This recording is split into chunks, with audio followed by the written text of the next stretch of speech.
ये बांगलार आईन श्रृंखला आज के रंधे रंधे संक्रामित एमन कोनो जादूकर नहीं जे राताराति सब ठीकठाक कर देवे।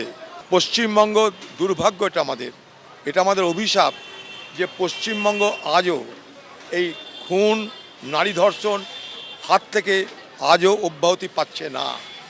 সরকার যায় সরকার আসে কিন্তু বাংলার নারীদের নিরাপত্তা নিয়ে কেউ কখনো নিশ্চয়তা দিলেও সেই প্রতিশ্রুতি রক্ষা করতে ব্যর্থ হয়। এর কারণ খুঁজে বার করতে হবে। এই সরকারের কঠোর শাস্তি দেবে কোনো চিন্তা করেন এবং তারা আগামী দিনে এই সরকারের উপর পুরোপুরি ভরসা রাখছে। মুখ্য শাস্তি সবাই এটাই দেখতে চায়। পরিবর্তনের বাংলায় আমরা অভয়া দেখতে চাই না, আমরা দেখতে চাই যারা যারা আছে তারা শাস্তি পাক। অলরেডি 3 জন অ্যারেস্ট হয়েছে, পুরোপুরি এক্সট্রিম শাস্তি হবে এটুকু বলতে পারি। তদন্তটা আমাদের সকলের সামনে উনি ডিজি সাহেবকে নির্দেশ দিয়েছেন যে কোনো বায়াসনেস যাতে না থাকে, যারা সত্যিকারের দোষী তারা যেন সর্বোচ্চ শাস্তি পায়, আর যারা সত্যিকারের দোষী নয় তাদের এগেনস্টে যেন কোনোভাবে অ্যাকশন না নেওয়া হয়। আমাদের দিক থেকে কোনো অ্যাকশনে খামতি নেওয়া হবে না। নারী নির্যাতনের ক্ষেত্রে zero tolerance means zero tolerance. BJP কেউ মানে আটকানোর চেষ্টা করছে, এই তথ্যটা কি সামনে কেউ এনেছিলেন বা এই তথ্য? অবশ্যই সেই তথ্যটা সামনে এসেছিল, সেটা একেবারেই ঠিক নয়। এটুকুই বলতে পারি যে এই যুগে ক্রাইম করে সে যে দলেরই হোক না কেন কেউ পার পাবে না, আমরা হতে দেবো না। বারুইপুরের ঘটনার পর আজ সেখানে গিয়েছিলেন বিদ্রোহী তৃণমূল সাংসদরা এবং সেখানে গিয়ে বিদ্রোহী সাংসদরা যারা এনসিপিআইতে যাওয়া সাংসদ থেকে শুরু করে বিধব্রত তৃণমূলের বিধায়ক এবং প্রাক্তন বিধায়কেরা তারা সেখানে গিয়েছিলেন। কেন 3 দিন পরে এলেন এই প্রশ্নের মুখে তাদেরকে পড়তে হয়। চোর চোর প্রশ্ন তুলে বিদ্রোহী তৃণমূল বিধায়ক সাংসদদের বিক্ষোভ দেখান স্থানীয়রা।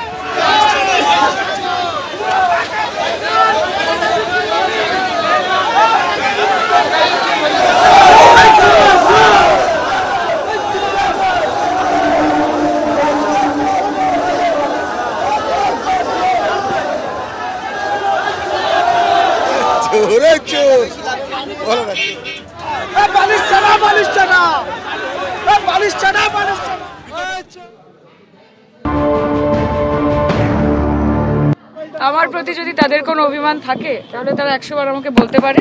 যেরকম ভাবে 1 মিনিটের জন্য আটকাবে ঠিক সেরকম ভাবে আধ ঘন্টার জন্য ভেতরে ঢুকিয়ে কথাও বলবে। এটা আমাদের বিষয়, তাই তো? দৃষ্টান্তমূলক শাস্তি, এবং দৃষ্টান্তমূলক শাস্তি কার? যারা এই ঘটনার সঙ্গে জড়িত তাদের, এবং তার থেকে যদি বৃহত্তর কোনো নেক্সাস থাকে। এটা সামনে 4 জন আছে বলেছে 4 জনই আছে সেটা কিন্তু নয়, এটার পেছনে একটা বড় র্যাকেট আছে। পুলিশ আগের সরকারের ক্ষেত্রে যখন কাজ করেছে সেখানে একটা রিলাক্টেন্স ছিল। এখানে যেটা দাবি সেটা হচ্ছে প্রথমত যে দৃষ্টান্তমূলক শাস্তি হবে। যারা যারা জড়িত অলরেডি আপনারা জানেন অ্যারেস্ট হচ্ছে, যারা বাইরে রয়েছে তাদেরকেও ধরতে হবে এবং এটার মূল থেকে উৎখাত করতে হবে এই র্যাকেটটাকে। এটা হচ্ছে প্রথম। দ্বিতীয় হচ্ছে একটা জনরোষ তৈরি হয়েছিল, যেই জনরোষটা এমন পর্যায়ে পৌঁছেছে যেখানে স্বতঃস্ফূর্তভাবে এখানকার মানুষ তারা এগিয়ে এসেছেন, তারা প্রতিবাদ করেছেন। কারণ যেই ছোট্ট বোনটির সাথে এই ঘটনাটা ঘটেছে আমি তার ব্যাপারে যতটুকু শুনেছি সে এখানকার সবার খুব কাছের ছিল। এটা একটা ব্যক্তিগত লস, এটা একটা পরিবারের লস না, এই গোটা এলাকার, এইখানে প্রত্যেকটা মানুষের লস। কাজে এখানে একটা ইমোশন জড়িত, তাই সবাই রাস্তায় নেমেছিল। এবিপি আনন্দ এগিয়ে থাকে, এগিয়ে রাখে।